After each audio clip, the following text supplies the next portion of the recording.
Baik, kita sering sekali melihat Biden ini menjadi bahan olok-olokan di media sosial berkenaan dengan kesehatannya. Nah, apakah sebenarnya penggantian dari calon presiden ini merupakan strategi politik dari Demokrat? Dan juga apakah Kamala Harris ini benar-benar akan maju? Kami akan membahasnya bersama pengamat hubungan internasional Dina Prapto Raharja. Mbak Dina, selamat pagi.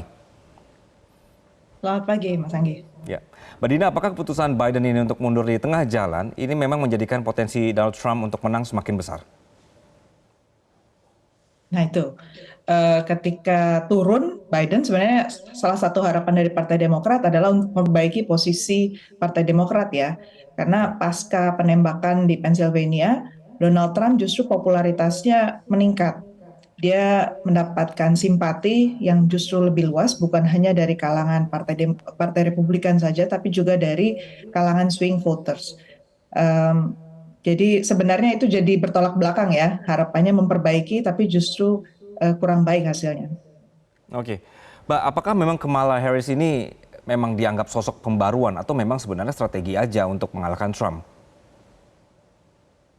Strategi. Jadi kalau dianggap sebagai tokoh sebenarnya dari kemarin ketika Biden menjadi presiden, kita jarang sekali melihat Kamala Harris tampil dalam forum-forum internasional, apalagi ya di domestik pun sangat-sangat terbatas. Jadi sebagai tokoh sebenarnya lebih banyak tokoh Partai Demokrat yang lain yang dianggap lebih punya kaki gitu ya, lebih punya pengaruh di konstituen, di para pemilihnya.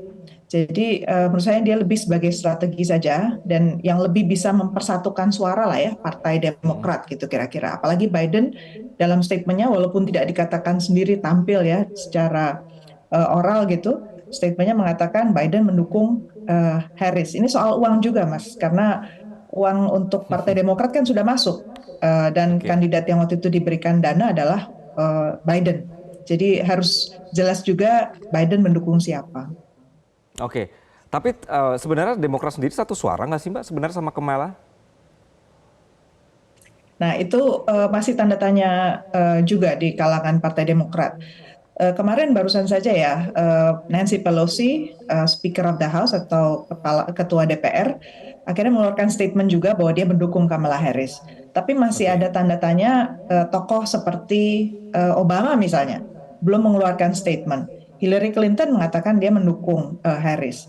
Tapi kalangan kulit hitam nih yang menarik. Jadi kalau dibaca dari perkembangan di sana, kalangan kulit berwarna ternyata nggak satu suara juga. Jadi kelompok imigran misalnya, dan ini daerah swing state ya, di Arizona misalnya, itu besar jumlahnya, 24%-an. Pendekatan Harris selama ini di daerah sana dianggap kurang tepat oleh Oke. masyarakat di Arizona. Jadi kalau Arizona nanti kalah, dalam beberapa kali pemilu ini sangat menentukan sebenarnya. Jadi apa namanya tanda tanya besar. Dia memang kulit berwarna tapi tidak dianggap kulit hitam. Sementara jumlah populasi kulit berwarna di Amerika Serikat masih lebih banyak yang keturunan African American.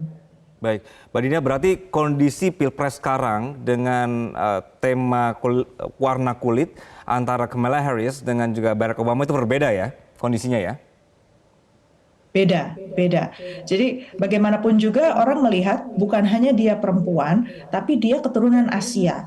Dan ini barang baru juga untuk Oke. masyarakat Amerika Serikat yang mungkin kita di Indonesia berpikir mereka cukup terbuka ya di Amerika Serikat. Enggak juga, kalau soal pemilihan umum, mereka relatif konservatif sebenarnya. Kalau belum punya pengalaman berinteraksi mendalam di tingkat kebijakan dengan orang Asia, eh, itu mereka juga tanda tanya, kira-kira akan seperti apa ya, lebih baik mereka tidak ambil risiko. Nah, jadi kelompok-kelompok kelas pekerja menengah ke bawah yang saat ini juga menjadi pemain penentu ya dalam pemilu, itu sepertinya belum jelas posisinya mau ke uh, Kamala atau tidak.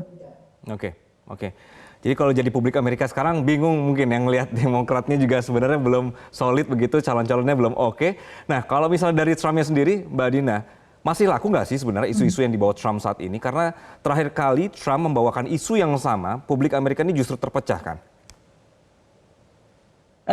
Menarik memang, Trump ini justru naik daun lagi. Jadi Oke. kemarin salah satu faktornya karena orang simpati pada pengalaman yang dia mau ditembak tapi ternyata nggak Ya. kena gitu ya, itu satu. Kemudian yang kedua, dia baru saja mengumumkan wakil presidennya James David Vance yang merupakan kalangan kelas menengah ke bawah, kalau orang bilang hillbilly ya, kaum hillbilly, jadi kaum pegunungan pedesaan yang rata-rata pendidikannya rendah, dan dia berhasil menjadi seorang tokoh di wilayah Rust Belt, di daerah pegunungan yang memang tertinggal apa namanya secara ekonomi.